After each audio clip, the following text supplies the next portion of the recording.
আসসালামু আলাইকুম এভরিওয়ান, কেমন আছেন সবাই? আজকে আমি চলে এসেছি একটা মসজিদের সামনে।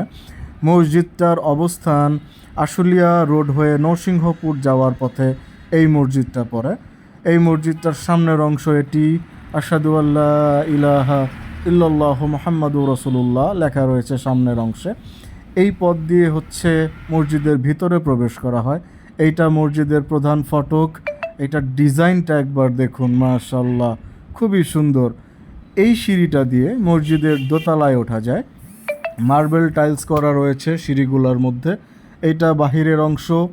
এইখানে রয়েছে দোতলার প্রধান গেট, থাই গ্লাস করা। এইটা ভিতরের অংশ। দেখুন কি সিস্টেম ওয়াইজভাবে চারদিকে রেলিং রেখে দোতলায় ডুপ্লেক্স সিস্টেম করা হয়েছে। এইটা মসজিদের গম্বুজ। গম্বুজের মধ্যেও সুন্দর ডিজাইন করে লেখা রয়েছে। মাশাআল্লাহ, মসজিদটা খুবই সুন্দর। ধন্যবাদ।